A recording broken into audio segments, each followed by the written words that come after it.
ગુજરાત ની અંદર ગુજરાત રાજ્ય અત્યારે નકલીની ચપેટમાં આવી ગયું એવું કહી શકાય. એવી વાત કરીએ તો પણ ચાલે.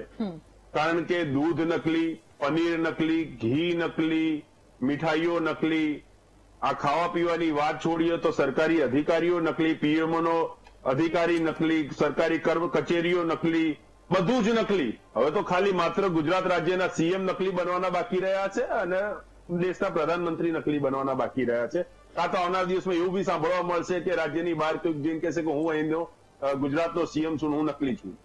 એટલે આરોગ્યની સાથે જે ચેડા થઈ રહ્યા છે, લોકોના ભવિષ્ય સાથે તો રાજ્ય સરકાર ચેડા કરી જ રહી છે, પણ હવે લોકોના આરોગ્ય સાથે પણ ચેડા થઈ રહી છે અને રાજ્ય સરકાર મોઢે તમાશો જોઈ રહી છે. આપણે હમણાં કીધું કે દૂધ નકલી બની રહ્યું છે, લોકો બાળકો એનું આરોગી રહ્યા છે, દૂધની અંદર તમે ભેળસેળ કરી રહ્યા છો. દૂધ ભેળસેળ ના કિસ્સે આ તો નકલી દૂધ જ બની રહ્યું છે. એ રીતે પનીર નકલી બની રહ્યું છે. હવે આ બધું નકલી બની રહ્યું છે, ત્યાં આગળ આરોગ્ય ખાતું શું કરી રહ્યું છે? રાધા, આનાથી અગાઉ ઘણી બધી વખત નકલી ખાદ્ય સામગ્રી પકડવામાં આવી છે. ઘણી બધી વખત રાજ્યની અંદર ખાદ્ય સામગ્રીઓના જથ્થાઓ પકડવામાં આવ્યા છે. આપણે જોયું છે કે ડુપ્લિકેટ મોટી બ્રાન્ડેડ કંપનીઓની ડુપ્લિકેટ ઘી બનાવતી કંપનીઓ પકડવામાં આવી, મેન્યુફેક્ચર ડુપ્લિકેટ થતા પકડવામાં આવે. પણ રાજ્ય સરકારનું આરોગ્ય ખાતું અથવા તો કોર્પોરેશનના હેલ્થ વિભાગો આ શું કરી રહ્યા છે? આપણે જાણીને બહુ નવાઈ થશે કે અમદાવાદ જેવી મોટી મેગા સિટીની અંદર અમદાવાદ મ્યુનિસિપલ કોર્પોરેશનના ફૂડ વિભાગની પાસે માત્ર લેબોરેટરી 1 કે 2 લેબોરેટરી છે કે જેની અંદર તપાસણી થઈ શકે. ફૂડ વિભાગની અંદર ખૂબ ઓછા અધિકારીઓ છે કે જે આ રીતે જઈને વિઝિટ કરી શકે. આ તો સીધું લોકોના સ્વાસ્થ્ય સાથે ચેડા થઈ રહ્યા છે, લોકોના સ્વાસ્થ્યની સાથે રમત થઈ રહી છે અને રાજ્ય સરકાર પાસે પૂરતા સાધનો નથી તપાસણી કરવા માટે. રાધા, માન લો કે 4 જગ્યાએ કોઈ ખોટું દૂધ બની રહ્યું છે, નકલી ઘી બની રહ્યું છે, નકલી પનીર બની રહ્યું છે, તો એના સેમ્પલો લેવામાં અને એના સેમ્પલોની તપાસણી કરવામાં પણ હું માનું છું ત્યાં સુધી 8-8 દિવસે એના રિપોર્ટ આવી રહ્યા છે. રાધા, રાજ્ય સરકારની જોડે આટલી અદ્યતન ટેકનોલોજીઓ આવી ગઈ છે, દુનિયાની અંદર આટલી અદ્યતન ટેકનોલોજી છે, પણ તમે માનશો, હું આ આરોગ્ય વિભાગ સાથે ઘણી વખત મેં કામ કર્યું છે. જે સેમ્પલ લેવામાં આવે છે આરોગ્યના, એ સેમ્પલોના રિઝલ્ટ જે કહેવાય કે સેમ્પલોના રિપોર્ટ જે કહેવાય, એ રિપોર્ટ પણ આપણે સમયસર મેળવી શકતા નથી. અને આ ભેળસેળની અંદર જેટલા આરોપીઓ પકડાય છે એ આરોપીઓને સજાઓ પણ નથી થતી. મુખ્ય વાત તો એ છે કે જે ભેળસેળ કરે છે, જે નકલી ખાદ્ય સામગ્રી કરે છે, આંકડા જોઈ લો, 5-5, 10-10 વર્ષ સુધી એ લોકોને સજાઓ પણ નથી થતી. આપણી પાસે એવું કોઈ મેકેનિઝમ જ નથી, આપણી પાસે એવી કાયદાની કોઈ તલવાર નથી કે જેનાથી આ ડામી શકીએ. ઓકે શૈલેષભાઈ, આ સવાલ ખૂબ વધારે ગંભીર છે કારણ કે લોકોના સ્વાસ્થ્યની સાથે જોડાયેલો આ સવાલ છે. બધી જ જગ્યાએ જો વાત કરીએ તો ખાતર ક્યાંક નકલી હોય, બિયારણ નકલી, એમાં ભેળસેળ કરવામાં આવે છે, એમાંથી ઉગતી વસ્તુ એને ક્યાંક લોકો સુધી પહોંચાડવામાં આવે તો ત્યાં ને ત્યાં નકલી વસ્તુ સામે આવતી હોય. ઘી, દૂધ, પનીર બધી જ નકલી. એટલે આ નકલીની ભરમારની વચ્ચે વધુ એક આખું ખોટું જ છે. કેમિકલમાં પહેલા તો પાણી નાખવામાં આવતું હતું, હવે આ કેમિકલ આખું જે લોકો સુધી પહોંચાડવામાં આવે છે, એટલે કે લોકોના જીવ લેવાનો ધંધો ચાલે છે. સૌથી વધારે ગંભીર પ્રશ્ન આ કહી શકાય. શૈલેષભાઈ. રાધા, મેં તમામની વાત સાંભળી, પરંતુ મુખ્ય જે વાત છે એ દૂધ જે બનાવતો વ્યક્તિ જે છે એના ઉપર કાયદાકીય સકંજો પણ ખસાઈ ગયેલો છે અને તે કાયદામાં સકંજામાં પણ આવ્યા છે. પરંતુ કહેવાનો મતલબ એ જ છે કે માનવના શરીરમાં જતી વસ્તુ, ખાસ કરીને માનવ શરીરમાં જે જતું હોય એનીમાં ખાસ કરીને મહિલાઓ અને બાળકો એના શરીરમાં જતું વસ્તુ ઉપર આવી રીતે કરવું એ કાયદાકીય રીતે ગુનો તો છે, અમાનવીય પ્રવૃત્તિ તો છે, પણ એ ઈશ્વરનો પણ ગુનેગાર ગણાય એવું અમે માનીએ. માણસના પેટમાં જતી વસ્તુમાં ક્યાંય ભેળસેળ થાય અથવા તો ખોટું થાય તો એનાથી મોટો પાપી કોઈ હોઈ જ ન શકે. એક વાત. બીજું, નકલી દૂધ પીવાથી શું થાય એ પણ પ્રશ્ન આવ્યો હતો કે નકલી દૂધ પીવાથી આંતરડામાં સોજો, બીજા રોગો થાય, કારણ કે એ દૂધ તો નથી, મૂળતા એ દૂધ તો નથી, એ તો બીજી જ વસ્તુ છે. તો એવું કરે તો એ પણ ગુનો છે. ફૂડ વિભાગ અને સાબર ડેરી અને સરકાર અને પોલીસ આ બધું જ સાથે મળી અને એની ઉપર એફઆઈઆર થાય એ દિશામાં પણ ચાલે છે. અત્યારે જાણવા જો ફરિયાદ લીધી છે અને એ જે દૂધ છે એ સાબર ડેરીમાં નતા આપતા, એ દૂધ જે છે એ પ્રાઇવેટમાં ક્યાંક ને ક્યાંક આપતા હતા. પણ સાબર ડેરી તો 3.5 લાખ જેટલા પશુપાલકો સાથે કહેવાનો મતલબ એ છે કે જે વર્ષે ડિવિડન્ડ આપવાનું થાય એ પણ સાબર ડેરી આપે છે ને સાબર ડેરી જે છે એ અમૂલ સાથે સંકળાયેલી સંસ્થા છે. એટલે વિચારો ક્યાં સુધી આ જાય છે. પશુપાલકોની સંસ્થા છે. શૈલેષભાઈ, તમે સાથે એ પણ કહ્યું કે આ ગુનો છે, તો પછી ગુનાની સજા શું?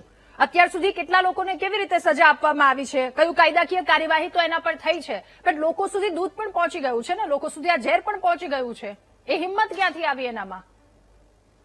જો આપણા નાગરિક પુરવઠા અન્ન નાગરિક પુરવઠાની જે જોગવાઈ છે, ફૂડની જે જોગવાઈ છે, ખાસ કરીને કોર્પોરેશન અને બધી જગ્યાએ આખા ગુજરાતમાં જે જોગવાઈ છે એ પ્રમાણે એક તો પેલા ફ્રોડ કર્યું છે, બીજું માનવ વધનો પણ ગુનો લાગે. કારણ કે એને કોઈ અજાણે કોઈને દીધું હોય એવું નથી. એને જાણી જોઈ અને બાળકોના પેટમાં જાય એ માટે ગુનો કર્યો છે. એટલે માનવ વધનો પણ ગુનો લાગુ પડે, ફ્રોડનો પણ ગુનો લાગુ પડે, ભેળસેળ કરવાનો પણ ગુનો લાગુ પડે. એ આખો કાયદાકીય વિષય છે. પણ એણે જે કૃત્ય કર્યું છે એ અમાનવીય કૃત્ય છે અને એમાં સાબર ડેરી અથવા તો દૂધની ડેરી કોઈ પણ જિલ્લા સંઘને સંડોવવું એ પણ ક્યાંક ને ક્યાંક વ્યાજબી નથી. જિલ્લા સંઘ પાસે તો અદતન કરોડો રૂપિયાની કિંમતના સાધનો છે કે કોઈ પણ નું પેલા તો જે ભાઈ અશ્વિનભાઈ જે છે એ ડેરીના સભ્ય જ નથી અને હોય જ નહીં. ડેરીના સભ્ય તો ખેડૂતો અને પશુપાલકો હોય. તો એ પશુપાલકોને આપતા હોય અને પશુપાલકો પછી આપતા હોય એવું બની શકે, પણ એ સીધા ના આપી શકે. જો પશુપાલકો દ્વારા પણ ભેળસેળ વાળું દૂધ આવે તો એમાં ગેસ ક્રેમેનોગ્રાફી જે છે એ ગેસ ક્રેમેનોગ્રાફીનું મશીન જે છે એ આપણું કેમ હાર્ટનું કાર્ડિયોગ્રામ થાય અને બધું જ દેખાઈ જાય, એમ દૂધમાં ભેળસેળ હોય એટલે તરત જ દેખાઈ જાય. તોય નો દેખાડો. સવાલ તો એ છે નકલી દૂધ નથી આવતું અને સાબર ડેરી તો એક્સપોર્ટ કરતી ડેરી છે ભાઈ. તોય ના દેખાણું. શૈલેષભાઈ, તમે કહો છો આટલી ટેકનોલોજી છે, આટલી ટેકનોલોજીથી આગળ દૂધ જાય છે, તોય નથી દેખાતું. સૌથી મોટો સવાલ તો એ છે. ઓકે, રાજેશભાઈ કઈ કહેવા માંગે છે. શૈલેષભાઈ આવો આપને. રાજેશભાઈ, હમણાં માનવ વધના ગુનાની વાત કરતા હતા ને, શૈલેષભાઈને જરા પૂછી જોવો કે ભૂતકાળમાં જેટલા પણ નકલી ઘી, નકલી તેલ, નકલી પનીર, નકલી દૂધ પકડાયા છે એમાંનો એક પણ ગુનો માનવ વધની કલમ ઉમેરાઈ હોય તો એવો એક દાખલો મને અહીંયા ઘડી આપે. લેસ દેન કોઈની મોત થઈ હોય, લેસ દેન કોઈને ગંભીર ઈજા થઈ હોય તો તમે એ ગુનો દાખલ કરો. બાકી નકલી ઘી, નકલી દૂધ પકડાયું હોય અને એવા કોઈ એક કિસ્સો તમારી પાસે હોય તો મને, કારણ કે મને જેટલું મારા ધ્યાનમાં છે તેવો તો કોઈ કિસ્સો, એવો કોઈ ગુનો દાખલ ક્યાંય થયો શૈલેષભાઈ. ઓકે, શૈલેષભાઈ જવાબ આપે છે. ઓકે, શૈલેષભાઈ, જો ભાઈ ભૂતકાળમાં કોઈ પણ નકલી દૂધ, નકલી પનીર, નકલી કોઈ પણ મીઠાઈ આ બધું બનાવતા પકડાયા છે એની ઉપર ગુના દાખલ થયા છે અને જે પણ કલમો હોય એ લગાવી છે, એને કાયદાના સકંજામાં લીધા છે, એની કુકડા ચાલ પણ કરાવી છે, એ પણ આપણે ભૂતકાળમાં જોયું છે. પણ માત્ર દૂધમાંથી પૂરા કાઢવા એ ક્યાંક ને ક્યાંક વ્યાજબી નથી. અમે તપાસના આદેશ આપ્યા છે, સખત એની ઉપર સજા થાય એ પણ કામ કર્યું છે. મેં ત્યાં દૂધ સંઘમાં પણ વાત કરી છે, મેં ત્યાં પોલીસ વિભાગમાં પણ વાત કરી છે. પોલીસ વિભાગે પણ એનું સંજ્ઞાન લઈ અને એની ઉપર એફઆઈઆર કરવાની તાકીદ કરી દીધી છે. દૂધનું દૂધ અને પાણીનું પાણી થશે. અતુલભાઈ, ઓકે, આગામી દિવસોમાં પણ અમારી ક્યાંય ભૂલ હોય, ક્ષતિ હોય તો તમે કહી શકો છો, પણ માત્ર આ દૂધમાંથી પૂરા કાઢવા એ ક્યાંક ને ક્યાંક વ્યાજબી નથી. બીજું અમે કામ કરીએ છીએ, મેં કીધું ફૂડ વિભાગ, પોલીસ વિભાગ, સાબર ડેરી અને સાબર ડેરી તો અમૂલ સાથે સંકળાયેલી છે અને અમૂલ તો વિશ્વના 40 દેશોમાં આપણા દેશનું ગૌરવ વધારે છે, એક્સપોર્ટ કરે છે. જ્યારે આપણું દૂધ જે છે આપણા ગુજરાતના દૂધની ચા સવારમાં મુંબઈમાં બને છે, આપણા ગુજરાતના દૂધની ચા સવારમાં દિલ્હીમાં બને છે. ગૌરવ તો જુઓ. માનો કે આવા ફ્રોડ કરનારા જે લોકો છે એને પણ સબક શીખવાડવા માટે કાયદો ને વ્યવસ્થા છે, પોલીસ છે. ઓકે, રાજેશભાઈ, ખૂબ જ ટૂંકમાં આપની વાત. ઠીક છે. ઓકે, શૈલેષભાઈ, રાજેશભાઈ આપની વાત ખૂબ જ ટૂંકમાં. મને આપણી સરકાર ઉપર સંપૂર્ણ ભરોસો છે અને ડંકાની ચોટ વાત કરું. જી, ઓકે, રાજેશભાઈ આપની વાત રજૂ કરો. શૈલેષભાઈ, ઓકે, આવું છું આપની પાસે. શૈલેષભાઈ, ઓકે, રાજેશભાઈ. રાધા, જે રીતે શૈલેષભાઈ વાત કરી રહ્યા છે ટીવી પર સદંતર જૂઠ બોલી રહ્યા છે. એક પણ ગુનામાં કોઈની ઉપર માનવ વધની કલમ લાગી નથી. અને ઇવન તો હમણાં તમે જો એના આંકડા જુઓ તો જે નકલી કારોબાર કરી રહ્યા છે, જે નકલી પકડી રહ્યા છે, એમાંથી છેલ્લા 10 વર્ષમાંથી એક પણ વ્યક્તિને નસીહત સુધા નથી થઈ. નસીહત એટલે એકની ઉપર પણ ગુનો દાખલ થયો અને એને સજા પડી એવું હજી સુધી ઠીક છે. નથી આ વાત બન્યું. શૈલેષભાઈ ફરી એકવાર આપની પાસે આવું આ વાતનો જવાબ લેવા માટે. અતુલભાઈ, જે લોકોના મનમાં એક સૌથી મોટો સવાલ થાય ને એ છે કે તહેવારો આવશે, દિવાળી હોય, દશેરા હોય, એટલે એ તહેવારના 10-12 દિવસ પહેલા અમે સમાચાર એટલા વાંચીએ છીએ, લોકો સુધી એ તમામ ખબરો પહોંચે છે કે અહીંયા ફૂડ એન્ડ ડ્રગ વિભાગ પહોંચ્યું, અહીંયાના નમૂના લીધા છે, પણ એ તહેવાર પતી જાય ત્યાં સુધીમાં તો કરોડો લોકો આરોગી ગયા હોય છે. એ જ્યાં સુધી રિપોર્ટ આવે, એ સેમ્પલ લઈ જાય છે અને કાર્યવાહી કરવામાં આવે, રિપોર્ટ આવે ત્યાં સુધીમાં આટલો સમય લોકો સુધી એ બધી વસ્તુ પહોંચી ગઈ છે અને પછી કાર્યવાહી કરવામાં આવે, પછી સીલ કરવામાં આવે છે, પછી શું પાછળની આખી પ્રોસેસ શું છે, એ પડદા પાછળનો આખો ખેલ શું છે, એ આપ જણાવી શકો? જી બિલકુલ. જયારે સેમ્પલ લેવામાં આવે એ હંમેશા કોઈ શંકાસ્પદ વસ્તુના સેમ્પલ લેવામાં આવે. એટલે એમાં જે food safety and standard authority of ઇન્ડિયાનો જે કાયદો છે ભારત સરકારનો, એ મુજબ એની કાર્યવાહી કરવામાં આવે. અને એ કાર્યવાહી વખતે એ પણ જોવામાં આવે કે જો દેખીતી રીતે પ્રથમ દ્રષ્ટિએ જો કોઈ ગુનો બનતો હોય ત્યાં તો જે ખાદ્ય પદાર્થ હોય યા તો એને સીઝ કરવામાં આવે અથવા તો એનો નાશ કરવામાં આવે, જેથી વધારે લોકો વાપરી ના શકે, ઉપયોગ ના થાય. તે ઉપરાંત એમાં જયારે શંકાસ્પદ હોય તો એને એ સેમ્પલ લેબોરેટરીમાં જાય. હવે તો ઘણી બધી જગ્યા પર મોબાઈલ ટેસ્ટિંગ વાન બી આવવામાં આવે છે, જેથી તાત્કાલિક ત્યાં ટેસ્ટ કરી શકાય, જે પ્રાથમિક ટેસ્ટિંગ કરી શકાય. પણ જયારે ડિટેલ ટેસ્ટિંગ છે, જો કોઈ કેમિકલ ટેસ્ટિંગ છે, એ બધા લેબોરેટરીની અંદર જ થાય. એટલે એ લેબોરેટરી ટેસ્ટિંગ માટે જાય અને આ કાયદામાં જોગવાઈ છે કે 14 દિવસની અંદર એનો રિપોર્ટ આપી દેવાનો હોય છે. એટલે જે 14 દિવસની અંદર રિપોર્ટ આવ્યા પછી જો વસ્તુમાં સબસ્ટાન્ડર્ડ હોય, એટલે કે ખાદ્ય પદાર્થમાં બીજું કોઈ ખાદ્ય પદાર્થ ભેળવેલું હોય, પાણી ભેળવ્યું કે એવું કંઈ, તો એના પર એને એજ્યુકેટિંગ ઓથોરિટીમાં જાય. અને જયારે આવા હાનિકારક તત્વો હોય, એટલે કે જે સ્વાસ્થ્યને નુકસાન કરે, એને આપણે અનસેફ ફૂડ કહેવામાં આવે છે. એટલે અનસેફ ફૂડની વ્યાખ્યા મુજબ હોય એને કોર્ટમાં કેસ દાખલ કરવામાં આવે અને એમાં સજાની જોગવાઈ છે. ત્યાં સુધી એ કામ કરી શકે એ જે કોર્ટમાં કેસ દાખલ કરો છો? બિલકુલ. એને સીલ બી કરવામાં આવે છે. ઘણી બધી વખત જરૂર પડે તો એ જે વ્યવસ્થિત વ્યવસાયિક પ્રતિષ્ઠાન હોય અથવા દુકાન હોય અથવા ફેક્ટરી હોય એને સીલ પણ કરવામાં આવે છે, નોટિસ બી આપવામાં આવે છે. અને એવા કિસ્સાઓ કે સામે આવ્યા કે એ ખબર ના હોય ને પાછળથી એવા કામ કરતા હોય, અથવા તો કેસ થઈ ગયો, ચલો બધી જ વસ્તુ પૂરી થઈ ગઈ છે, પછી પાછા હતા એના એ ધંધામાં પાછા ફરી આવી જાય? એના માટે એવું જોગવાઈ છે કે જે રિપીટેડ જે કરે છે, જે લોકો રિપીટેડલી આવા ગુનાઓમાં સંડોવાયેલા છે, તો એના માટે સજાની જોગવાઈ વધારે છે અને એવા કિસ્સાઓમાં વધારે સ્ટ્રિક્ટલી કાર્યવાહી કરવી જોઈએ. ઓકે, ઠીક છે. ડોક્ટર વંદન, ફરી એકવાર આપની પાસે, આમાં જો ડિટર્જન્ટ નાખવામાં આવે તો એ વધારે ફીણ હોય છે, એ આપણે જાણી શકીએ. યુરિયાના કારણે થોડુંક એ દૂધ પીળાશ પડતું હોય, આયોડિન નાખવામાં આવે તો વાદળી કલરનું હોય. શું એક સામાન્ય વ્યક્તિ સમજી શકે કે આ દૂધ ખાવા લાયક છે અથવા તો નથી? એના માટેની કોઈ ફોર્મ્યુલા આપ સમજાવી શકો? એના આરોગ્યને નુકસાન કરે એ પહેલા એને ચેતી જવું જોઈએ, તો એ પગલા શું હોવા જોઈએ? એક વસ્તુ તો ખાસ એ કરી શકે કે મોટે ભાગે બધાના ઘરમાં પ્રણાલી હોય જ છે કે દૂધ જયારે આવે છે ત્યારે ઓછામાં ઓછું 5 થી 10 મિનિટ એને ઉકાળવું. તો જયારે દૂધને ઉકાળીએ છીએ ત્યારે ઘણીવાર આ બધા જે એડિટિવ્સ હોય છે, અને એમાં પણ જે આ કેસમાં જે ઓઇલની વાત છે, સોયાબીન ઓઇલ, તો એનું લેયર છે એ છૂટું પડી જતું હોય છે, એની ઉપર તરવા માંડતું હોય છે. સાથે સાથે ફોદા વળી જવા, ઘણીવાર ટેસ્ટ, જયારે માલ્ટોડેક્સ્ટ્રીન વાળું દૂધ હોય છે તો એની ગળાશ છે એ નોર્મલ દૂધ કરતા ઘણી વધારે હોય છે, તો એના ઉપરથી પણ ખ્યાલ આવી શકે છે. સાથે સાથે આ દૂધ બગડી પણ જલ્દી જતું હોય છે, પેસ્ચ્યુરાઇઝેશનની ઇફેક્ટ નથી હોતી, તો એમાંથી જે ખરાબ સ્મેલ આવી તેનાથી પણ તેને આઈડેન્ટિફાઈ કરી શકાતું હોય છે. ઓકે ડોક્ટર, એવા કિસ્સાઓ આપની સામે ક્યારેય આવ્યા કે જે તમને હચમચાવી મૂકે કે આવા ફૂડ પોઈઝનિંગના કારણે ઘણા કિસ્સાઓ આપની સામે આવતા હશે કે લોકોની હાલત ક્યાંથી ક્યાં સુધી થઈ જાય છે, એ પાછળ એની પરિવારની હાલત એ શું થતી હોય છે? મોટે ભાગે ખાસ તો અમારે જયારે હોસ્પિટલમાં ઓપીડીમાં પેશન્ટ્સ આવતા હોય છે તો અત્યારે જે આશ્ચર્યજનક વસ્તુ હોય છે એ જ હોય છે કે ઘણીવાર નાની નાની બાળકીઓમાં પીરિયડ્સ તો ચાલુ થઈ જ ગયા હોય છે, પણ 14 વર્ષની લ્યો કે 20 વર્ષની મહિલા લ્યો, તેના પીરિયડ ઇરેગ્યુલર હોય છે, અનિયમિત હોય છે, બ્લીડિંગ ઘણીવાર વધારે થતું હોય છે. સાથે સાથે ફર્ટિલિટી એટલે બાળક રાખવામાં પણ જે પ્રશ્ન વધી ગયા છે. 20-22 વર્ષના નવયુવાનો છે એને અત્યારે ડાયાબિટીસ આવી રહ્યું છે, કોલેસ્ટ્રોલ આવી રહ્યું છે, હાઇપરટેન્શન આવી રહ્યું છે.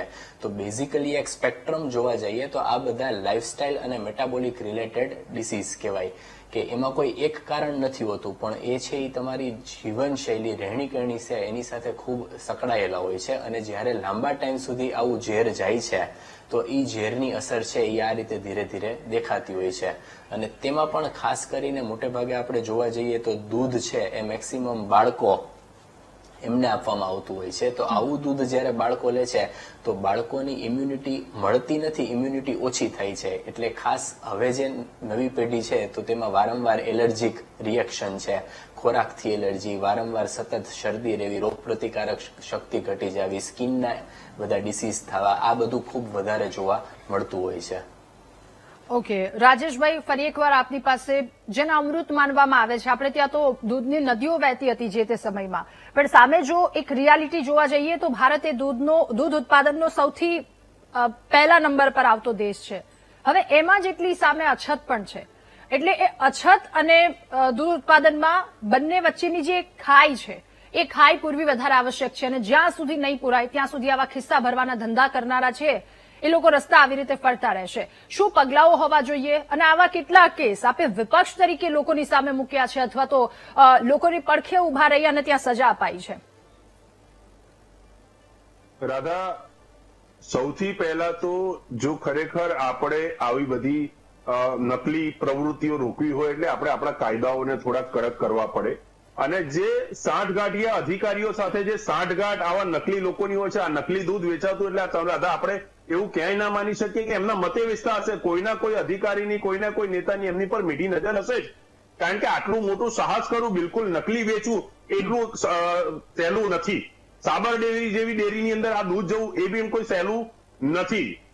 મૂળ જો ખરેખર આપણે, તમે જે રીતે વાત કરી કે જો આ ખાઈ વધી રહી છે, ઉત્પાદન ઓછું છે, માંગ વધારે છે, આ બધું કરવું હોય તો મૂળ તો પશુપાલકોને એમનો પૂરતો ભાવ મળવો જોઈએ દૂધનો.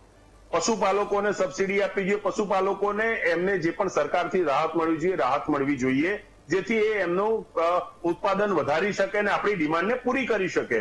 આ તો ટેકનિકલ વાતો છે કે ભાઈ આ રીતે આપણે આનું ઉત્પાદન વધારી શકીએ, સરકારી સહાયતાથી આપણે એમનું ઉત્પાદન વધારી શકીએ. પણ આપણે ત્યાં થાય છે શું? આપણે ખેડૂતોને, પશુપાલકો, આ બધાની સાથે અન્યાય કરીએ છીએ અને આપણે શું કરીએ છીએ? કરોડપતિઓના દેવાઓ માફ કરીએ છીએ, પણ આ ખેડૂતો અને પશુપાલકોની વહારે આપણી સરકાર આવતી નથી. પરિણામ શું થાય છે કે આ જે માર્કેટની ડિમાન્ડ હોય છે, એટલે માર્કેટની ડિમાન્ડની અંદર આવા નરભક્ષી કઈ સૂતો, કારણ કે નાના બાળકો જે દૂધ પીતા હોય એની અંદર મિલાવડે બિલકુલ નકલી દૂધ કરીને એમના સ્વાસ્થ્ય સાથે ચેડા કરે, એવા નરભક્ષી લોકોને પ્રોત્સાહન મળે છે. અને એવા નરભક્ષી લોકોને પ્રોત્સાહન ક્યાંથી મળે છે?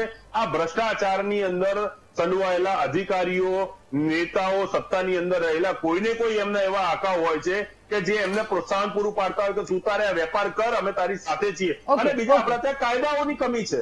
જો રાધા 30 સેકન્ડ લઈશ, આપણા ત્યાં કાયદાઓની કમી છે. જો તમે કાયદા એવા કડક કરો અને આવા જે નકલી લોકોના જીવન સાથે કરતા હોય એના ફાસ્ટ ટ્રેક કેસની અંદર લઈ જાઓ અને માત્ર 6 થી 12 મહિનાની અંદર એને સજા પાડો, નસીહત કરીને દાખલા બેસાડો, તો બીજી વાર કોઈ નકલીનો વેપાર કરતા પણ વિચારે. આપણે ત્યાં એવી કોઈ જોગવાઈ નથી. આપણા ત્યાં સેમ્પલ 14 દાડા, હમણાં પ્રવેશને કીધું કે 14 દિવસમાં સેમ્પલ આવે, પણ રાધા વિશ્વાસ રાખજો, સેમ્પલોના રિપોર્ટ આવતા 12 મહિના થઈ જતા હોય છે. ગુજરાત, અમદાવાદ મ્યુનિસિપલ કોર્પોરેશનના ફૂડના રિપોર્ટો 6 મહિના પહેલા નથી આવતા. જ્યાં સુધી રિપોર્ટ આવે ત્યાં સુધી તો એ વેપારી પણ ક્યાંય ખોવાઈ ગયો, એની દુકાન બંધ કરીને ક્યાંય ભાગી ગયો હોય છે. અને આપણા અધિકારીઓ તો 50% કેસની અંદર પોલીસ ફરિયાદ પણ દાખલ નથી કરતા. અને આ કેસની અંદર માત્ર જાણવા જોગ હજી દાખલ થઈ છે રાધા. જો આ કેસની અંદર જાણવા જોગની જગ્યાએ સીધી હમણાં જે રીતે શૈલેષભાઈ પોતે કહેતા હતા ને કે માધવ વધની કલમ પર લાગી શકે, એવો ગુનો જો તાત્કાલિક ધોરણે દાખલ થયો હોત જાણવા જોગની અંદર, એવી કલમો લાગી ગઈ હોત, રાજેશભાઈ આપણે બેસાડી શકત. ઠીક છે શૈલેષભાઈ, હવે આપની પાસે જેવી રીતે વાત કરી રાજેશભાઈ જોડે, એ જ સવાલ આપને કે એમના સવાલનો જવાબ પણ જો આપને આપવો હોય તો ક્યાંક ને ક્યાંક હાથ છે. બીજો સવાલ એ કે 7 લાખ કરોડથી પણ વધારેનો ઉપયોગ ભારતમાં દૂધનો થાય છે. 4 ગણી અછત એની સામે છે અને વર્લ્ડ હેલ્થ ઓર્ગેનાઇઝેશને ચેતવણી આપી હતી કે જો આ ભેળસેળ વાળું અથવા તો આવું નકલી દૂધ લોકો સુધી પહોંચતું રહેશે તો એ સમય પણ કીધો હતો કે 2025માં 87% લોકો એવા હશે કેન્સરથી પીડિત હશે. કેન્સરના પેશન્ટ તમે ચારેય તરફ જોઈ રહ્યા છો. કેન્સર, હમણાં ડોક્ટરે વાત કરી, પીસીઓડી, એ બાળકીઓમાં પીરિયડ્સ વહેલા આવી જવા, શુગરની વાત હોય, ઓબેસિટીની વાત હોય, બીપીની વાત હોય, કેટલાય એવા રોગ છે કે જે નાના બાળકો એનાથી પીડિત છે. એટલે નાનેથી જ રોગની ભેટ આપી રહ્યા છે જો આ વસ્તુ ન અટકાવી તો. શૈલેષભાઈ જી, તમારી વાત સાથે હું સહમત છું. એટલા માટે કે જે કઈ બનાવ બન્યો છે અને એમાં પણ સાબર ડેરીના જે દૂધ મંડળી જ્યાં દૂધ આપે છે એની સાથે સાંઠગાંઠ કરી અને અરવિંદ જે કરીને જે વ્યક્તિ છે એમણે કર્યું છે એ ખોટું જ કર્યું છે ને. હમણાં મારા મિત્ર વાત કરતા હતા, પણ WHO ની જે સલાહ છે એ પણ સાચી વાત છે કે જો આવું જ ચાલ્યું તો 87% જેટલા જે વસ્તીને જોખમ થઈ શકે. પરંતુ સાથે સાથે હવે સરકાર દ્વારા પણ સલાહ આપવાની આવી કે ખુલ્લું દૂધ લેવાના બદલે ક્યાંક ને ક્યાંક અમૂલ, સુમૂલ કે મધર ડેરી આનું દૂધ લેવામાં આવે તો એ જે છે એ ફસાઈ, જે આપણું જે ફૂડ સેફ્ટી ઓફ ઇન્ડિયા છે એના દ્વારા વર્ગીકૃત થયેલું હોય છે. એ દૂધ લેવામાં આવે તો કોઈ જાતનો પ્રોબ્લેમ નથી. બાકી પ્રાઇવેટ અથવા તો નહીં, અમૂલ કોઈ સરકારની કંપની નથી, સુમૂલ કોઈ સરકારની કંપની નથી. એ અમૂલ તમને પ્રજાની ચિંતા કરવાની જગ્યાએ પ્રજાને તમે એમ કહી રહ્યા છો કે અમૂલનું દૂધ લો, બીજાનું દૂધ લો. પશુપાલક સીધું દૂધ વેચી રહ્યું છે. તમે પ્રજાનું રક્ષણ નથી કરી શકતા અને તમે પ્રજાને ડાયી સલાહ આપવા જાઓ છો. ધન્ય છે તમને ધન્ય છે. તમને ધન્ય છે. પણ હું જે વાત કરી રહ્યો છે શૈલેષભાઈ, સવાલ એ છે અથવા તો આપણા નજીકના જે માલધારી છે એની પાસે જે ભેંસ કે ગાય હોય એનું જ દૂધ લ્યો. સરકાર પોતાની જવાબદારીમાંથી છૂટી ગઈ, પ્રજા ભગવાનના ભરોસે, રામ ભરોસે. ઓકે ઠીક છે. શૈલેષભાઈ ફરી એકવાર આપની પાસે આવું. અતુલભાઈ, હવે આપની પાસેથી જાણવું છે આમાં કેવી રીતે ધ્યાન રાખી શકાય, આવા કિસ્સાઓ બનતા કેવી રીતે અટકાવી શકાય. ખૂબ જ ટૂંકમાં આપની વાત.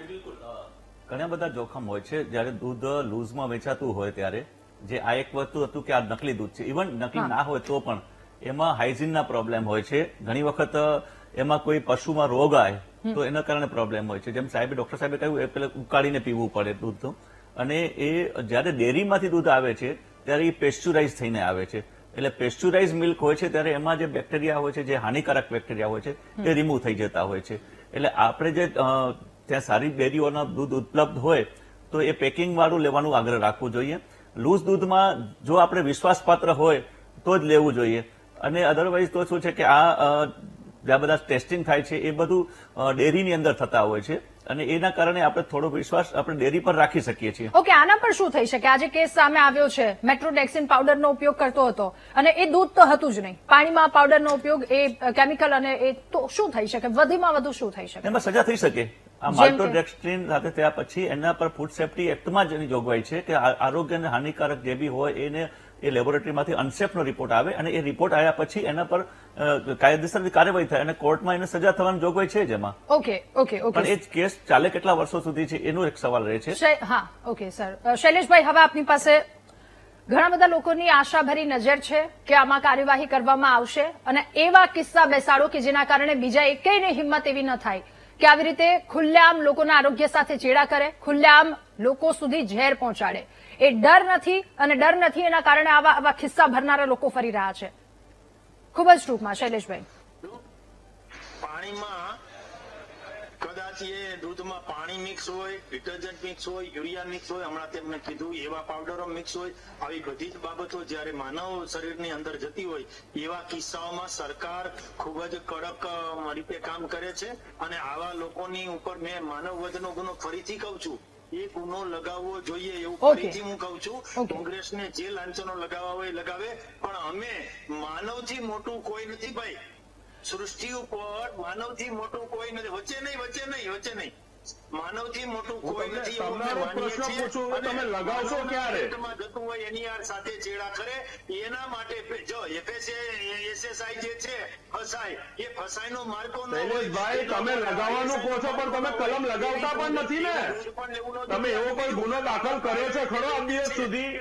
તમે એવું કહો. પશુ નથી અથવા તો એ પશુપાલન સાથે સંકળાયેલા માત્ર નથી. વાતો કરવા માટે તમે વાતો કરી રહ્યા છો.